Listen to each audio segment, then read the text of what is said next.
엄마와 옆집 아줌마가 한 아이를 보는 거는 시각이 달라요. 엄마가 아이를 볼 때는 한 가지로 그 아이의 모든 것을 봐요. 엄마의 마음, 엄마의 사랑으로 그 아이의 전체를 봐요. 그런데 옆집의 아줌마는 판단이라는 눈으로 그 아이의 전체를 보려고 그래요. 한 번은 얼마 전에 부산에서 랩넌트 대회가 있었잖아요. 그래서 오면서 같은 차를 우리 이제 주연의 가족과 타고 왔어요. 근데 한참 오는데 뭐 이상한 냄새가 나요. 구린내가 나요. 근데 직감으로 쟤 똥 쌌다. 그럼 엄마가 먼저 눈치채고 목사 얘 똥 쌌나 봐요. 휴게소 좀 기저귀 갈고 갈게. 그럼 얼마나 좋아요. 말을 안 해요. 냄새가 안 나나 봐요. 나는 냄새나 미치겠는데. 승용차나 조그만 공간 안에 냄새가 진동을 하니 뭘 드셨는지 그냥 냄새가 진동을 하는데 내가 고속도로에서 조용히 내가 창문 양쪽 4개를 다 내렸죠. 그러니까 쥐들 딴에는 왜 바람 들어오는데 내리냐 그런 눈치인데 나는 냄새가 나는 거예요. 그러니까 한참 오다 안 되게 있어서 그 주위에 똥 쌌나 보라. 그때서 어머 똥 쌌네. 그 똥 싼 내가 막 그냥 이쁘게 옆집의 아저씨 내가 보는 거하고 엄마 아빠가 보는 건 달라요. 해필이면 이때 똥을 싸가지고 냄새나게 말이야. 예? 그러니 그거 뭐 고속도로도 아니고 이게 뭐 휴게소도 아니고 내려서 뭐 버릴 데도 없잖아요. 그것도 차에서 똥기저귀 갖고 오자니 빨리 가서 내가 버려야지. 난 그 생각이고 엄마 아빠는 전혀 관심 없어. 뭘 이렇게 또 옆에 드시는지. 그래요. 옆집의 아줌마는 판단이나 눈으로 해필이면 이럴 때 똥 싸고 이 좁은 공간 냄새 풍기고 그러는데 엄마와 아빠의 코에는 그 냄새가 더럽지가 않은 거예요. 여러분 사람이요 한 가지를 가지고 전체를 볼 수가 있는 거예요.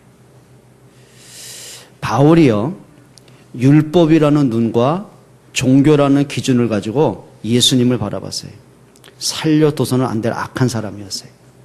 지가 하나님이라는 거예요. 자기를 본 사람은 하나님을 봤다는 거예요. 자신이 그리스도라는 거예요. 그러니까 바울이 율법과 종교의 눈으로 보니까 예수를 살려두면 안 돼요. 그리고 스데반의 설교를 들으면서 율법으로 들은 거예요. 종교로 들은 거예요. 그러니까 스데반의 그 사도행전 7장의 내용은 간단하거든요. 자, 너희가 그렇게 존경하던 아브라함이 그리스도에 대한 소망을 가졌다. 네가 그렇게 민족의 자부심을 느꼈던 그 모세가 그리스도를 설명했다. 근데 너희는 그 예수가 그리스도로 오셨는데 십자가를 못 박혀 죽이지 않았느냐. 그러니까 바울이요 못 견딘 거예요. 그러니까 율법과 종교로 들으니까는 저 사울에 대해서 그 스데반 일을 가는 거예요. 돌로 쳐 죽이는 거예요.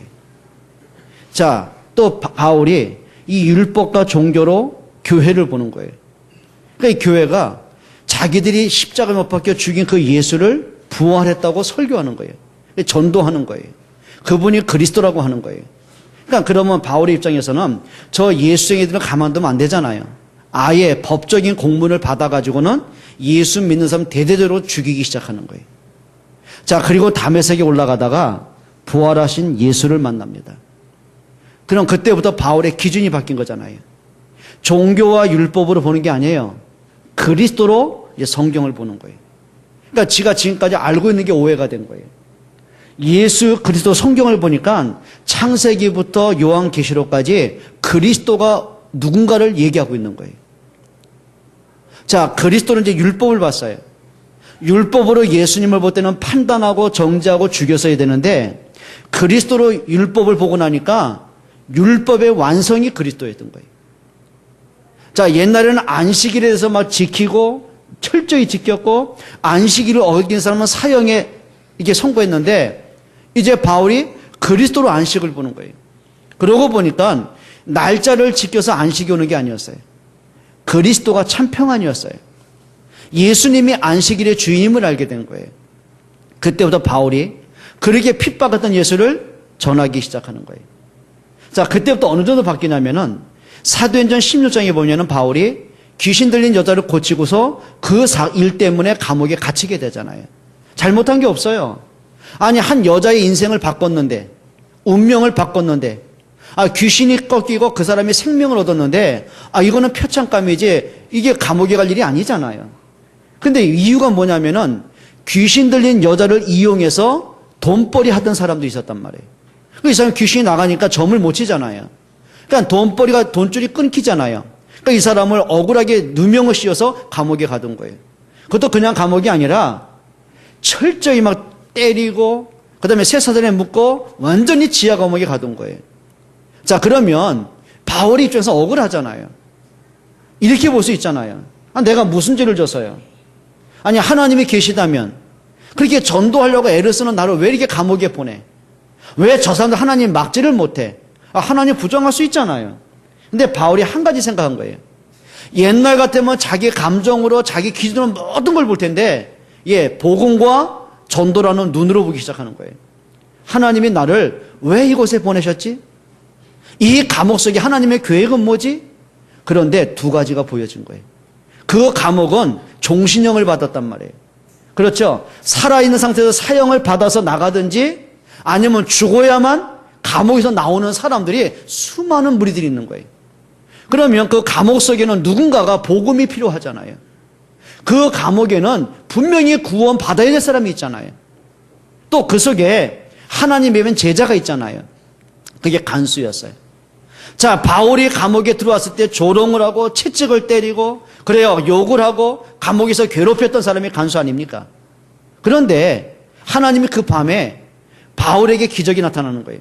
감옥문이 열리고 지진이 나고, 그러니까 간수가 졸다가 보니까 지진이 나서 놀라서 눈을 떠보니까 감옥문이 열렸어요. 자기 생각에는 안에는 확인도 못 해보고 분명히 저기 죄수가 다 도망갔을 것이다. 그러면 그 당시에 감옥을 지켰던 당번 그 간수가요, 죄수가 탈옥을 하게 되면은 그 책임을 당하게 되는 거예요. 그냥 무슨 직책의 해제가 아니라 사형이 되고 그 가족까지 죽음을 당하는 거예요. 그러면 자신이 비참하게 죽을 바에는 스스로 목숨을 끊는 게 낫다고 판단했겠죠. 자살을 하려고 하는 거예요. 그때 바울이 소리를 칩니다. 우리가 이 감옥에 있으니까 당신의 몸을 해하지 마라. 그러니까 너무 놀랬잖아요. 도망간 줄 알았던 바울이 감옥에서 자기를 찾고 있는 거예요. 그때 간수가 무릎 꿇고 하는 말입니다. 선생들아, 내가 어떻게 하면 구원받겠냐? 여러분 같으면 뭐라고 얘기했어요? 희종이 같으면 뭐라고 얘기했어요? 그렇게 괴롭히고 내 인생 가운데 씻을 수 없고 잊지 못한 고통을 준 사람을 만나면 뭐라고 하겠어요? 희정이한테 뭔가 자비를 구하고 뭔가 구원의 그 메시지를 듣고 싶은데 뭐라고 하겠어요? 한번 솔직히 말해봐요. 기억이 안 나죠? 그 말은 욕을 하겠다는 얘기. 우리가 또 안 그러겠습니까? 이 자식이 말이야, 네가 무슨 나한테 나를 놀리고 괴롭혔던 언제고. 바울이 순간 생각했을 거 아닙니까? 그래, 하나님이 이 간수에게 꼭 하실 메시지는 뭘까? 그래, 내 기준으로 봤을 때는 옛날 성격 같아서는, 바울의 성격으로 봐서는 정지하고 욕을 해야 돼요. 돌로 쳐야 돼요. 그런데 복음과 전도로 보니까 하나님이 간수에게 꼭 하고 싶은 메시지가 있어요. 그게 사도행전 16장 31절입니다. 주 예수를 믿으라. 그리하면 너와 내 집이 구원을 얻으리라. 그래요. 옛날 같으면 문제가 오게 되면은 못 견뎠어요. 사람한테 무시당하면 못 견뎠어요. 자, 그런데 그 모든 사건과 문제를 복음의 눈으로 봤어요. 전도로 모든 것을 봤어요. 여러분, 그게요, 응답의 시작입니다. 자, 요셉이 어릴 때 엄마가 죽어요. 그것도 그 유치원 나이 때, 엄마의 사랑이 가장 필요한 나이 때, 그러니까 어릴 때부터 엄마의 사랑을 받아본 적이 없어요. 외롭잖아요. 어떤 것으로 그걸 외로움을 채우겠냔 말이에요.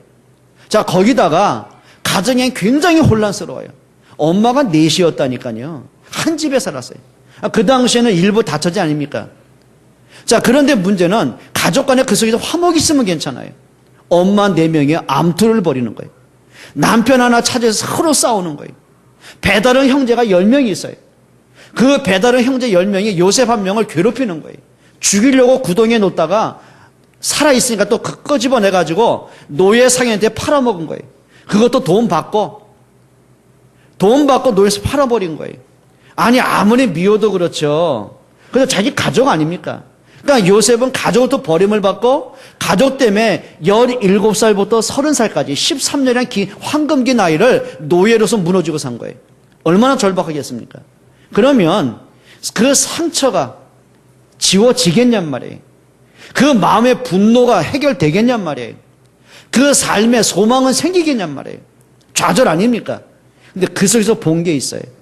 요셉은 어릴 때부터 그 할아버지 이삭으로부터 어릴 때부터 끊임없이 들었던 얘기가 있습니다. 그게 수양의 비밀입니다. 자, 보세요.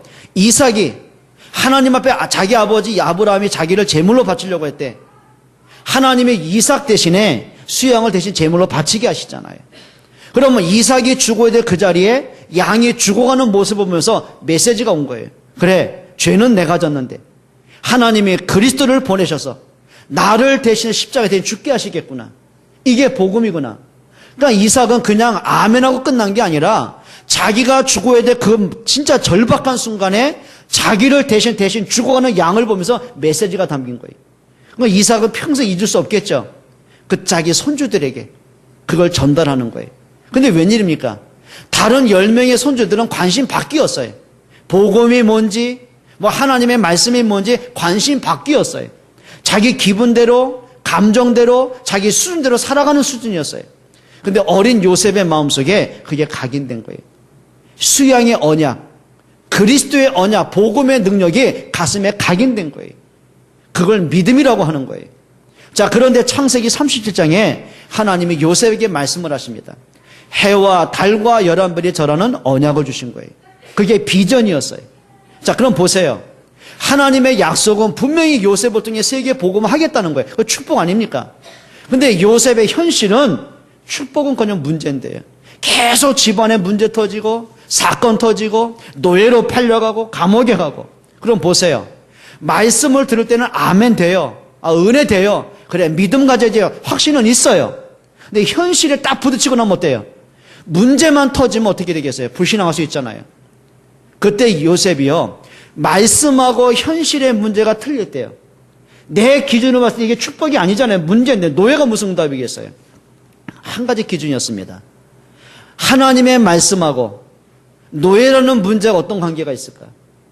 그냥 문제를 쳐다보면 낙심이 되는데 하나님의 말씀을 붙잡고 문제를 보는데 그 답이 찾아지는 거예요. 그 문제 속에는 하나님의 계획이 보여지는 거예요. 여러분, 육신의 눈도 있지만은 사람이 이해할 수 없는 영적인 눈이 있단 말이에요. 아까 말씀드렸잖아요. 옆집의 아줌마가 보는 판단의 눈하고 엄마가 보는 사랑의 눈은 달라요. 본질이 달라요. 기준이 달라요. 그렇죠. 결정하는 게 달라요. 아니, 판단으로 볼 때는 귀찮고 짜증나고 신경질나고 저런 녀석 때문에 내가 힘들고 이렇게 느끼잖아요. 근데 사랑으로 보니까 그게 나한테 부담이 아니요. 그 차이예요. 영적인 것도 마찬가지예요. 내 눈으로 보니까, 내 기준으로 보니까 못 견딜 문제, 힘든 문제, 화가 나는 문제, 이런 사건들인데, 믿음의 눈으로 보니까 그 속에는 응답이 보여지는 거예요. 우리 옆에 분 한번 인사합시다. 영의 눈이 열리기를 바랍니다. 믿음의 눈이 열리기를 바랍니다. 여러분, 사람이요, 내 육신적인 눈만 가지고 사람을 보세요. 과연 내 마음에 찰 사람이 누가 있어요? 아니, 내 육신의 눈으로 보면은 여기 있는 친구들 누가 만족되겠어요? 아이고, 찬이 저거 월요일날 나하고 말씀 운동하게 놓고 벌써 나를 바람 몇 번 맞추고 저거. 근데 그랬다니까 내가 목사님 이번 주 월요일 갈게. 5시 반에 갈게. 그럼 쥐가 나와 있어야 되잖아요. 그러니까 제가 그때는 일부러 일찍 갔다가 2번 바람 맞았으니까, 그러니까 5시에 갔어요. 그래서 식당 앞에서 수백 명의 아이들이 이제 밥을 먹고 나오잖아요. 그러니까 하나 점검하고 교복 입으면 그놈이라 이게 눈이 아프더라고. 나중에 안 나와 이게. 그 식당 대가니 없어. 먹고 어디로 샜는지 안 보여. 내가 그랬지. 그 주일날 와가지고, 야, 너 어저께 원래 어디 갔어? 했더니 목사님 오셨어요? 그러는 거 있어. 그놈 갖고 내가 너를 본다. 어휴, 저 새끼 저거 바람 맞추지. 그래도 사랑해요? 내 수준 갖고 김경호장을 본다. 아유, 저 어릴 때 초등학교 5학년 때 봤는데 저거 철없고 저거 2단으로 넘어가다 나를 2단이라고 했다가 저거, 아유, 저 과거로 생각, 아유, 저거 그냥 바필이 저거, 아유, 저거 하긴, 아유, 저 신문진 저거, 아우, 갑자기 너 보니까 화가 나네 그냥. 마음에 들겠냔 말이에요. 그런데요, 복음으로 보니까 참 귀하다. 그래, 이 세상에 그 25개 넘는 그 청소년 가운데 어쩌 저런 귀한 찬이를 만났을까? 그래, 저 아이를 통해 하나님의 계획이 뭘까? 여러분, 복음과 전도로 볼 때하고요, 그동안 내 기준으로 볼 때 다르게 된 거예요. 뭘로 보냐가 중요해요. 요셉에겐 그 눈이 있었어요. 복음으로 보는 눈이 있었어요. 하나님의 계획이라는 안경을 쓰고 보는 믿음의 눈이 있었어요. 망할 이유 없습니다. 남들은 불신앙하는 그 순간에 축복을 찾아내는데요. 어떡할 겁니까? 한번 따라 합시다. 한 가지로 전체를 보라. 예, 한 가지로 전체를 봐야 돼요. 첫째입니다. 복음으로 모든 것을 보세요. 여러분, 진짜 여러분이 그냥, 아니, 나는 그냥 모태신앙이고 어쩔 수 없이 교회 다녀야 되니까 막 예배만 드리고 끝날 사람이야. 그러면 괜찮아요. 관계없잖아요. 근데 여러분들이 진짜 하나님이 계신 것이 맞고 그리스도가 맞다고 한다면 그냥 교회 뜰만 밟고 다니는 사람 되면 안 되잖아요. 적어도 봐야 되잖아요. 복음으로 모든 것을 봐라. 오늘 좀 폭넓게 한번 말씀드려 볼게요. 첫째, 복음으로 역사를 보세요. 자, 예수님이 오신 기준부터 한번 2000년의 역사를 간단히 한번 설명드려 볼게요. 예수님이 그리스도로 오셨어요. 그분이 십자가에 죽으시고 부활함으로 인간은 해결해서는 운명의 문제, 원죄의 문제, 사단의 문제, 저주의 문제를 끝내셨어요. 그리스도로 우리가 생명 얻었고 하나님의 자녀가 됐어요. 자, 그러면 초대교회가 예수님으로부터 부름받은 12명의 제자와 그리고 예수님으로부터 부름받은 70명의 평신도 제자들이 모인 겁니다. 거기에 모인 사람이 120명입니다. 마가다라방에 모였습니다. 이 사람들은 사람의 계산을 가지고 있으면은 거기에 가면 안 돼요. 출세가 목적인 사람, 성공이 목적인 사람은 마가다라방에 가면 안 돼요. 왠지 아십니까? 로마가 불을 켜고 있는 거예요. 법으로 만들었어요. 예수 믿는 자체를 금했어요. 예수 믿는 사람 무조건 사형이었어요. 자, 유대인들이, 바리새인들이 눈에 불을 켜고 예수 믿는 사람을 초점을 맞춰서 잡아 죽이기 시작한 거예요. 현상금을 걸었어요. 그 당시에는요, 그들의 사상이 있잖아요. 지금도 저 중동이라든지 그런 데 가보면은 명예살인이 있습니다. 만약에 모슬렘권 사람이 기독교 개정하잖아요. 명예살인 합니다. 자기 부모인데 죽입니다. 자기 자식인데 죽입니다. 명예살인 해요. 왜냐하면 네가 알라를 어겼다는 거예요. 네가 알라 신 이름을 더럽혔다는 거예요. 그 정도로 이 사람들이 신에 대한 막강한 게 있단 말이에요.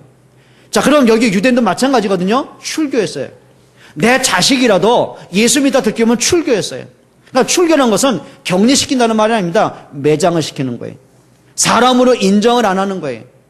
물건 거래를 할 수 없는 거예요. 내가 돈이 아무리 많이 갖고 있어도 무슨 음식을 먹고 살 거 아닙니까? 나한테 거래하는 사람이 없는 거예요. 취직을 해야 돈을 벌 거 아닙니까? 취직시켜준 사람이 없는 거예요.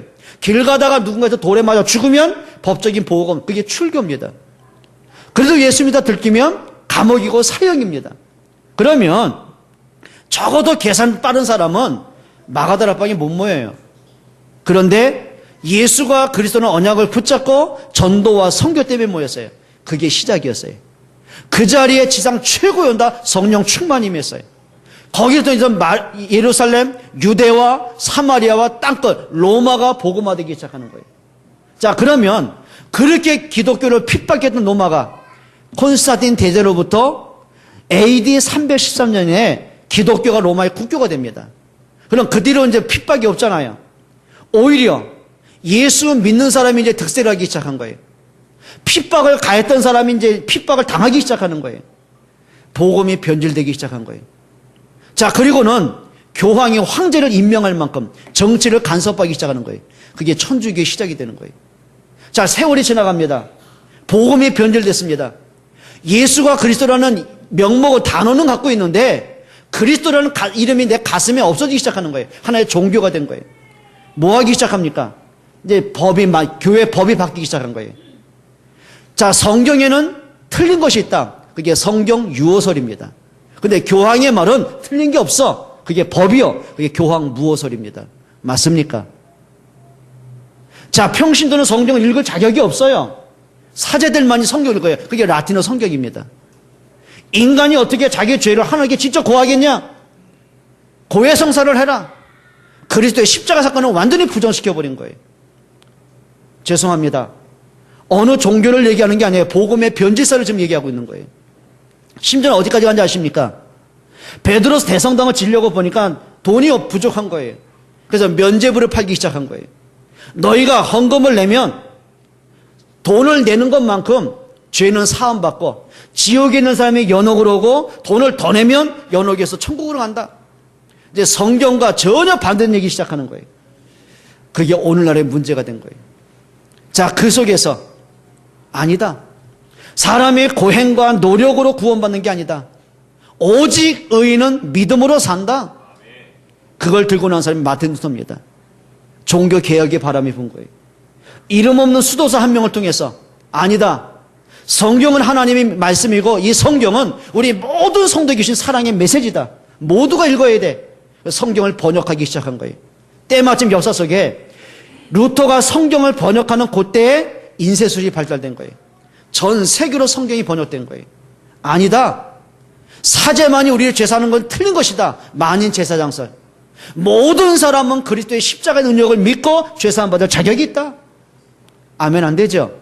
그거는 그때요. 그만했던 루터를 천주교가 살려줄 수 없는 거예요. 교황청은 사형 선고 내려버린 거예요. 자, 그런데도 복음의 능력은 막을 길이 없잖아요. 이 복음의 촛대가 요한계시록에 보면 하나님이 약속을 하셨거든요. 내가 이 촛대를 옮기겠다는 거예요. 이 촛대가 이제 독일로 넘어갑니다. 게르만 민족 아닙니까? 독일로 넘어가는데 이게 전 세계를 정복하는 강대국이 됩니다. 그러면서 독일에서 신학이 발전되기 시작했어요. 근데 문제는 뭐냐면 시간이 지나면서 또 복음이 변질되는 거예요. 독일에서 어떤 신학이 나온지 아십니까? 사신 신학이 나왔어요. 하나님은 죽었다는 신학이 나왔어요. 그리고 모세 오경은 성경 아니다. 하나의 신화다. 그러면 창세기, 출애굽기, 레위기, 민수기, 신명기가 성경이 하나님의 말씀이 아니고 그냥 신화다. 그 말은 뭐죠? 하나님을 부정하는 거예요. 창세기 시작하는 하나님의 창조를 부정하는 거예요. 창세기에 등장한 사단을 부정하는 거고 인간의 원죄를 부정하는 거고 여자의 후손 여시면 뱀의 머리 상하게 하겠다. 약속하신 그리스도의 언약을 부정해버리는 거예요. 이렇게 이제 변질되는 거예요. 하나님이 그 촛대를 영국으로 옮겨가십니다. 영국은 여러분 알잖아요. 섬나라 아닙니까? 바이킹족.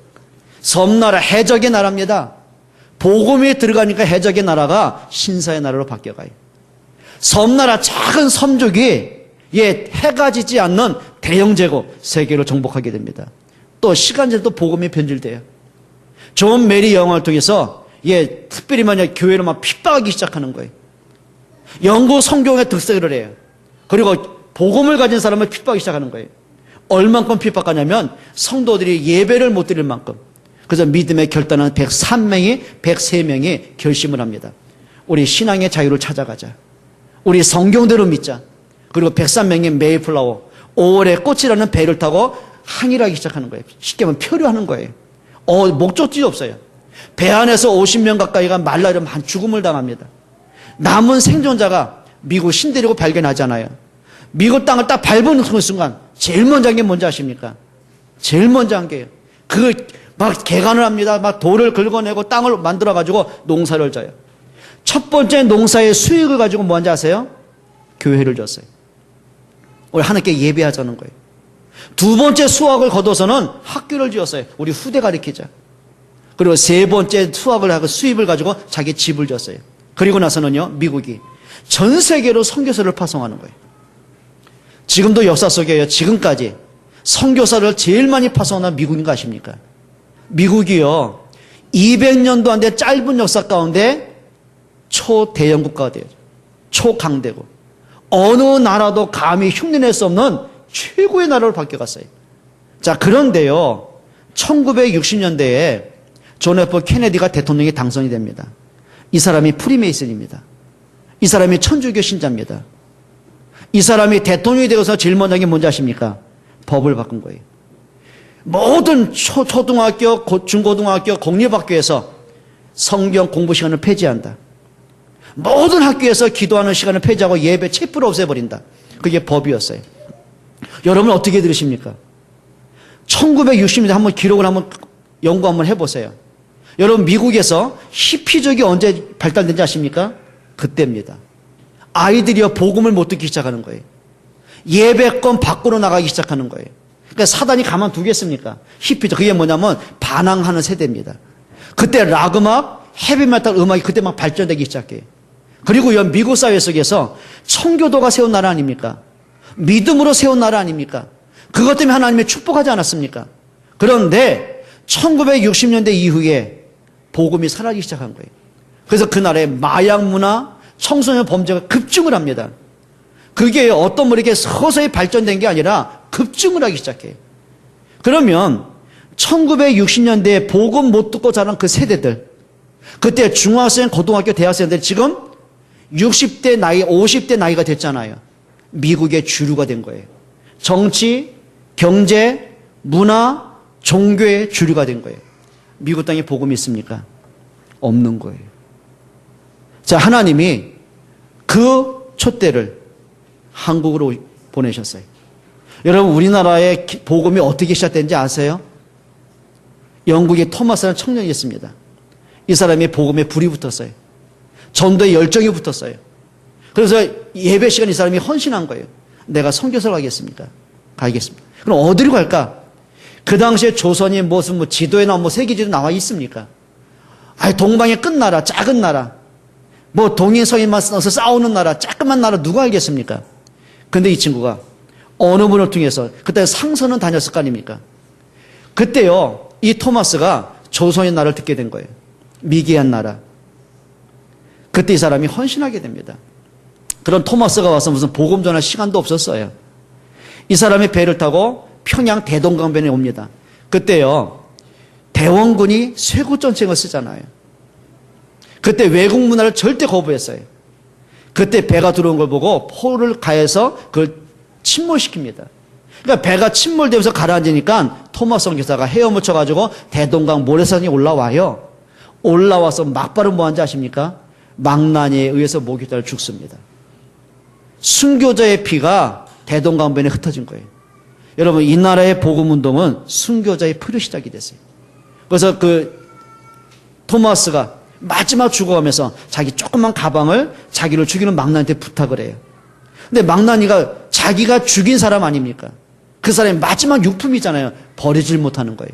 근데 그 안에 뭐가 있냐면 쪽복음, 신약복음 작은 게 있는 거예요. 자, 그 망나니가 한국교회 지도자가 됩니다. 그리고 그 자손이 한국교회 최초의 목사로 나와요. 여러분, 아멘이 안 되시죠? 여러분, 왜 제가 안 하던 말을 해야 되겠습니까? 한번 역사를 한번 보란 말이에요. 여러분, 복음이 들어간 나라마다 반대로 복음이 변질된 역사마다 어떤 문제가 왔는지를 여러분 이렇게 보시면 됩니다. 역사의 중심 속에 복음이 있기를 축원합니다. 하나님은 역사의 수레바퀴를 움직이는 중심축이 뭔지 아세요? 복음과 전도를 중심으로 하나님 역사를 움직여 가시는 거예요. 하나님이 아담과 하와를 창조하셨어요. 어떻게 창조했습니까? 하나님의 형상 가진 자로 창조했어요. 인간은 육신만 있는 존재가 아니라 영적인 존재입니다. 사람은 하나님을 만나고 예배할 때 행복한 존재입니다. 그럼 아담에게 언제 영적 사망이 왔습니까? 아담이 하나님을 떠날 때입니다. 하나님을 벗어날 때입니다. 언약을 잃어버릴 때입니다. 예배를 잃어버릴 때 아담에게 영적 사망이 왔습니다. 아담의 가정에 언제 재앙이 옵니까? 그 자녀들에게 언제 영적 문제가 터집니까? 부모의 가슴 속에 언약을 잃어버릴 때였습니다. 여러분 언제든지 하시기 바랍니다. 언약 회복하기 바랍니다. 하나님은 요셉을 통해서 애굽을 살리고 세계를 복음하게 하셨어요. 근데 문제는 요셉이 죽고 난 이후의 문제가 아닙니까? 그 요셉 이후에 그 후손들이 너무 풍요롭잖아요. 먹고 살만 하잖아요. 기도할 이유도 없잖아요. 왜? 너무 풍요로운데 하나님 안 찾아도 다양한 종교가 너무 많은데요. 그게 문제가 되는 거예요. 자신도 모르는 새 어느 날 애굽의 노예로 무너지기 시작하는 거예요. 여러분 430년 동안 우리가 언약을 잃어버렸어? 복음을 잃어버렸어? 요셉 이후에 전도와 선교에 관심을 잃어버렸어? 이거 회복해야 되잖아. 그걸 외치는 사람이 단 한 명도 없는 거예요. 그냥 문제가 오니까 왜 나는 이렇게 문제가 생기고, 우리 부모는 왜 나까지 노예가 되게 만들고, 하나님께서 이럴 수가 있고, 불신앙하고 원망할 줄 알았지, 인생 낙심하고 절망하고 포기할 줄 알았지, 잃어버린 언약 회복할 사람이 아무도 없는 거예요. 그때 모세가 잃어버린 언약 회복하는 거예요. 피언약, 6월절 양의 피언약 회복했을 때 모세의 인생의 운명이 바뀌었고 출애굽의 기적이 나오는 거예요.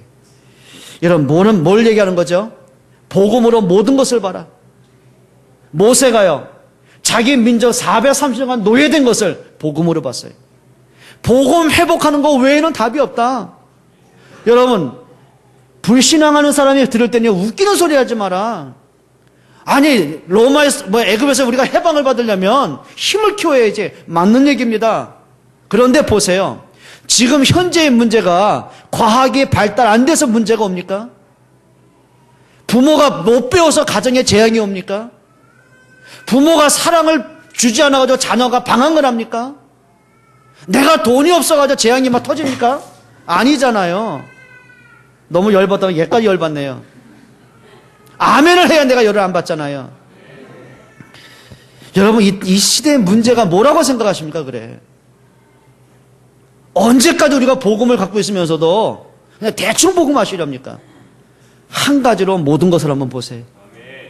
여러분, 지금까지 여러분이 살아온 인생, 정말 누구한테도 자신 있게, 참 나는 행복한 인생이었다. 나는 우리 자녀 앞에 진짜 떳떳한 부모요. 진짜 나는 보람된 부모였다. 자랑스럽게 얘기할 사람 누가 있겠냔 말이에요. 한번 돌아보세요. 한이잖아요. 아픔이잖아요.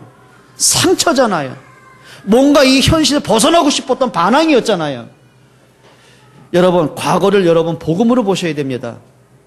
여러분, 복음으로 내 자신의 과거를 안 보면 과거의 상처에 노예됩니다. 그게 오늘 우울증 환자들이 급증하는 문제입니다. 여러분, 정말 부탁드립니다. 그리스도라는 이름으로 모든 걸 보세요. 정말 부탁합니다. 복음으로 보셔야 됩니다. 두 번째입니다. 기도로 모든 걸 한번 보세요. 혹시 이런 분 안 계십니까? 나는 문제가 없으면 좋겠다. 그냥 문제 없이 그냥 편하게 살면 좋겠다. 이렇게 따라합시다. 기대하지 마세요. 기대하지 마세요. 자녀를 키우면서 그냥 뭐 문제 없이 애들 건강하게 말 잘 듣고 착하게 이해가 대성하고, 옆에 분에게 하세요. 기대하지 마세요. 뭘 기대합니까? 나는 병 안 걸리고 죽을 때까지 그냥 마지막 100세까지 살다가 잠자다가 깨끗하게 죽었으면 좋겠다. 옆에 사람 인사해. 포기하세요. 여러분, 사람이요 착하고 삽니다. 우리 젊은이들 그랬잖아요. 꿈이 있잖아요. 나는 이런 왕자님 만나서. 한번 따라합시다. 웃기지 마라. 저 꿈 많았습니다. 지금 그 꿈대로 됐지 않습니까? 아멘? 누가 아멘 했어요? 꿈대로 되길 바랍니다. 근데 내가 보니까 아멘이 안 하는 게 나을 것 같은데. 여러분, 정말 부탁드립니다. 문제 올 수 있습니다. 근데 중요한 게 있습니다. 하나님은 실수해서 주시는 문제는 하나도 없습니다. 이렇게 보시면 됩니다. 내게 문제가 와 있다면 세 가지 빨리 진단해 보세요. 내가 만든 문제인가를 빨리 진단해 보세요. 여러분, 진짜 잘 분별하셔야 됩니다. 내가 만든 문제일까? 내 성격 때문에, 내 말투 때문에, 내 삶 때문에 오는 문제일까? 우리 가정에 있는 지금 이 문제가, 자녀들의 문제가, 내 삶의 문제가 내가 만든 문제일까? 한번 보셔야 돼요. 전에 한 번요, 어디서 강의를 하는데, 요 앞자리에서 두 집사님, 여집사님이 들어게 메시지를 이렇게 잘 적고 계셨어요. 그런데 한쪽에 있는 집사님이 그 옆에 있는 집사님 노트를 보면서 이제 글씨를 예쁘게 썼나 봐요. 뭐라고 하냐면은 그냥, 집사님 글씨 참 이쁘다. 그러면 되잖아요? 이렇게 말한 거예요. 집사님 얼굴은 그런데 글씨는 참 이쁘다. 제가 그 말 듣고 섬찟한 거 있죠. 이 사람은 글씨 이쁘다는 걸 칭찬하는 거예요, 지금. 근데 얼굴은 왜 들먹이는? 내가 지 얼굴 보니까 더 이상하던데. 그러니까 집사님이 참 기분 상할 텐데, 고마워. 그리고 또 쓰더라고요. 그럼 끝나야 되잖아요. 어머, 집사님. 진짜 뭐 보기보단 다르네. 또 그러는 거예요. 여러분 웃죠? 대다수의 사람이 그렇게 앙칼지게 말합니다. 거의 말을 그렇게 한다니까요. 여러분, 우리 부모들의 자녀들한테요, 진짜 자녀들의 막 엄마 말 들어서 엄마 그 말 들으니까 힘이나 이런 말 대부분 누가 할 것 같아요? 없습니다. 누굴 닮아가지고. 따라합시다. 나 닮았다. 여러분, 대다수의 많은 사람이면 내가 만든 문제 있습니다. 그렇죠? 그럼 내가 만든 문제는 갱신해야 됩니다. 그렇죠? 내가 만든 문제, 내가 말의 문제가 있는지 삶의 문제가 있는지 내가 너무 게을러, 무기력해. 경제 문제 올 수밖에 없잖아요. 근데 기도는 뭐라 그래요? 세계복음화 경제 주세요. 기도하는 건 중요한데요, 갱신 빨리 하셔야 됩니다. 우리 학생들 진짜 그러다, 나 바보 같은 거 많이 봤어. 맨날 텔레비 보고 잠자고 놀러 다니면서 하나님 이번 기말고사 올백 받게 해주세요. 그럼 올백이면 올백이야, 그거는. 머리 싹 밀어야 돼, 그거는. 그건 그렇게 기도하면 안 돼요. 그리고 뭐라고 하냐면 점수 떨어지니까 또 원망을 해요. 누가 만든 문제예요? 내가 만든 문제예요. 갱신해야 돼요. 자, 그런데 더 큰 문제가 있어요. 나하고는 관계가 없어요. 조상 때부터 오는 대물림되는 가문의 문제들이 있어요. 어릴 때 보고 자랐죠? 영양권 속에 있죠? 내 속에 각인됐죠? 조상 때부터 오는 문제예요. 그게 가난으로 오든 질병으로 오든 뭔가 성격으로 오든 삶으로 오든 이상하게 이해 안 되는 문제들이 있어요. 어떻게 돼요? 그 문제는 영적 싸움을 싸우셔야 돼요. 영적 싸움. 야고보서 4장 7절에 뭐라 했어요? 마귀를 뭐하라 그랬어요? 대적하라고 그랬어요. 근데 그 대적이란 원뜻이 뭐라고요? 헬라어 원뜻이 뭐라고요? 대적하려면 마귀를 대적하는 말 소리를 치고 악을 쓰고 그건 싸움 아니에요. 그건 발악하는 거지. 마귀를 대적하고 승리하는 길은 간단합니다. 마귀가 원하는 반대편에 서는 거예요. 그렇잖아요. 내 마음속에 자꾸 불신앙이 생겨요. 그럼 의도적으로 믿음 편에 서는 거예요. 근데 시간 지나고 그게 맞아요. 뭔가 자꾸 원망이 생겨요. 불평이 생겨요. 반대편에 서는 거예요. 내가 불평할 자격은 있나? 내가 원망한 만큼 이 문제가 가치가 있나? 가만히 곰곰이 생각하니까 아니요. 그럴 이유가 없는 거 있죠. 자꾸 성도끼리 갈등이 생겨요. 반대편에 서는 거예요. 그래 우리가 복음에서 왜 싸워야 되지? 그러고 보니까 이게 감정 싸움이라 이게. 반대편에 서야 사단 떠나갑니다. 맞습니까? 예배가 자꾸 안 돼요. 반대편에 서는 거예요. 억지로 하세요. 맞습니까? 그러니까 사람이요, 영적 싸움을 자꾸 오해하고 있어요. 뭐 금식하고 사단을 물러라. 그거 아닙니다. 곰곰이 분석해 보세요. 사단이 지금 이 문제 등에 나한테 원하는 게 뭐지? 그럼 반대편에 서고 보니까 문제에 대한 답이 보이잖아요. 여러분, 문제가 있을 때 뭐라고요? 분별하셔야 돼요. 세 번째 문제가 오는 게 있어요. 그게 하나님의 계획에서 오는 문제가 있어요. 요셉이 노예로 팔려간 거는 자기가 만든 문제 아니에요. 그거는 가문에 흐르는 저주의 문제가 아니에요. 하나님의 요셉을 통해 하실 일이 있기 때문에 온 문제였어요. 그때는 기다리면 되는 거예요. 맞아요? 그러니까 여러분들이 문제가 왔는데 막 힘들어하고 그것 때문에 시험 들고 답답할 게 아니라 그 문제에 대한 내가 어떤 선택을 해야 되지? 분별해야 돼요. 내가 갱신할 문제냐? 내가 진짜 영적 싸움을 할 문제냐? 아니면 기다려야 될 문제냐? 분별해야 되잖아요. 근데 기다릴 때는 못 기다리고 막 설치고 다녀요. 내가 막 본격적으로 싸울 때는 막 그냥 기다리고 있어요. 그렇게 실패하는 거란 말이에요. 여러분, 기도로서 모든 것을 보라는 말이 뭔지 아십니까? 그냥 막 앉아가지고 무조건 기도란 말이 아니에요. 여러분이 기도로 모든 걸 보란 말은 말씀을 가지고 나만의 기도의 행복을 찾으라는 거예요. 한번 따라 합시다. 기도로 행복한 시간을 갖자. 우리 시간이 갔지만 두 절만 한번 읽어볼게요. 시편 5편 3절입니다. 시편 5편 3절 한번 읽어보세요. 같이 읽습니다. 여호와여, 아침에 주께서 나의 소리를 들으시리니 아침에 내가 기도하고 바라리이다. 아침. 여러분, 이 아침은 다윗에게 어떤 아침일 것 같아요? 지금 다윗이 목동이잖아요. 지금 밤새도록 가슴을 졸이고 양을 지키고 있는 거예요. 여러분, 도적대가 옵니다. 맹수가 달려듭니다. 곰이나 사자, 일이 떼들이 들어옵니다. 그건 야행성이잖아요. 그러면 다윗에게 밤은 뭐죠? 초긴장의 상태라. 그 모든 것이 이제 새벽이 되면서 날 아침이 되지 않습니까? 그때 하루의 일과를 마치고 또 하루를 시작하는 거예요. 모든 삶의 중심 속에 다윗은 기도가 중심이었어요. 기도로 하루를 시작하고, 기도로 모든 것을 보고, 기도로 하루를 마감하고, 그게 기도로 모든 것을 보는 거예요. 여러분에게 기도가 행복이 되시기를 축원합니다. 42장 8절 한번 읽어보세요. 시편 42편 8절입니다. 같이 한번 읽습니다. 시작. 낮에는 여호와께서 그의 인자하심을 베푸시고 밤에는 그의 찬송이 내게 있어 생명의 하나님께 기도하리라. 낮에는 뭐 한다고요? 내 삶을 얘기하잖아요. 내가 눈을 뜨고 내가 하루를 사는 거예요. 그래서 내가 하루를 살다 보니까 이런 문제도 있고 저런 문제도 있고 이런 만남 저런 만남 갈등도 있고 시험도 있고 응답도 있고 많은 것도 있잖아요. 그 모든 하루의 일과 속에서 뭐 하겠다는 거죠? 낮에는 내가 여호와께 그 인자함을 베푸기 원한다. 내 삶 속에 주님이 나와 함께 하기를 원한다는 얘기예요. 그리고 밤에는 뭐 하는 거죠? 아까 말씀드렸죠. 다윗에게 밤은 어떤 시간이라고요? 초긴장의 상태예요.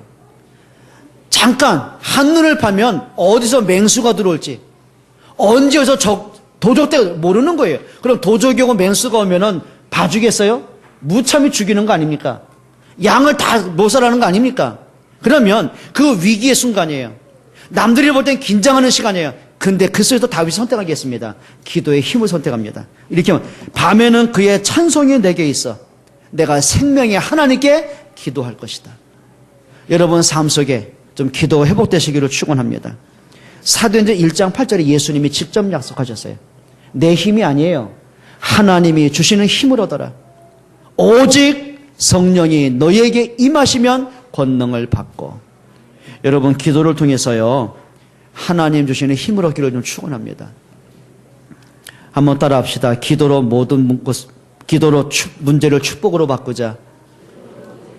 성경 한번 읽어봐요. 시편 50편 15절입니다.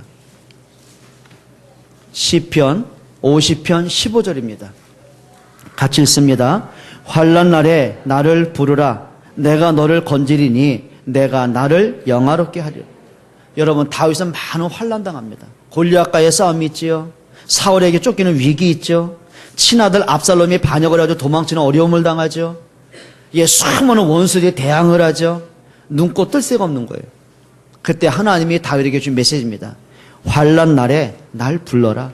내가 너를 건지고 내가 너를 영화롭게 할 것이다. 근데 참 감사한 게요. 다윗이 그 언약을 붙잡았어요.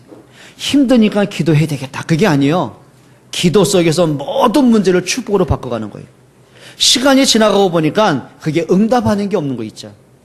여러분 깊은 기도의 힘을 얻기를 축원합니다. 하셔야 돼요. 문제가 와서 문제가 아닙니다. 기도할 힘이 없는 게 문제입니다. 그렇잖아요. 문제가 와서 문제가 아닙니다. 소망이 없는 게 문제입니다. 여러분 진짜 기도의 힘을 얻기를 축원합니다. 마지막 세 번째입니다. 전도로 인생 전체를 보세요. 여러분의 가장 원하는 목적은 뭡니까? 출세입니까? 돈입니까? 뭐예요?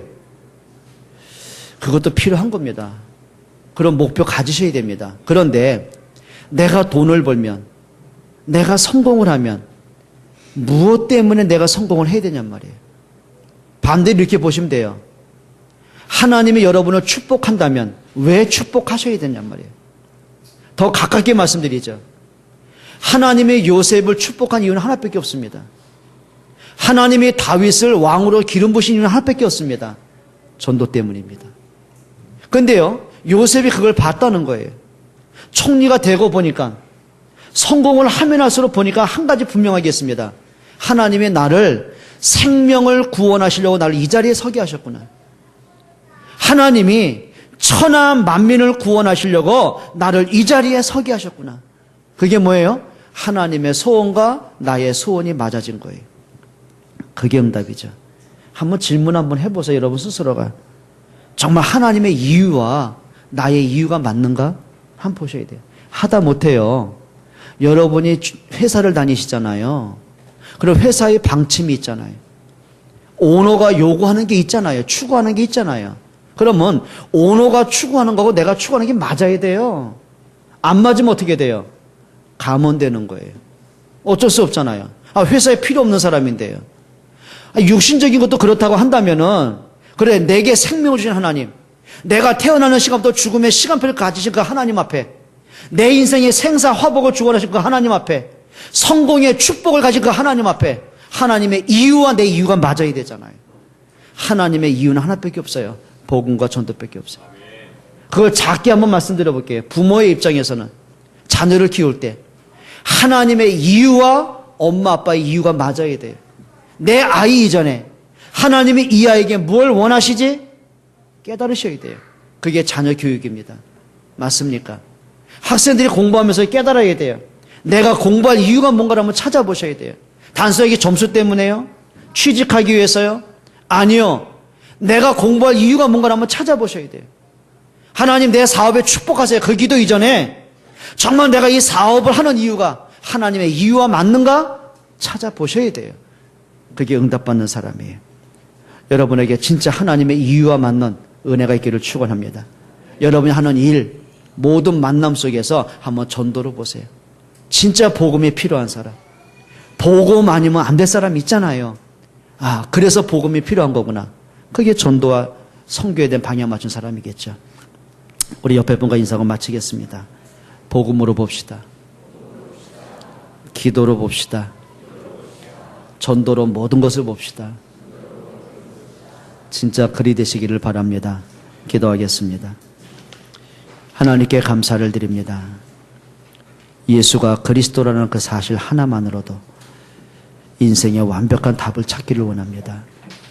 그리스도 한 분만으로 충분할 만큼, 그리스도 한 분으로 행복할 만큼 영적인 깊이가 있기를 원합니다. 성령께서 듣게 하시고 깨닫게 하시고 힘 주시옵소서. 예수 그리스도의 이름으로 기도합니다. 아멘.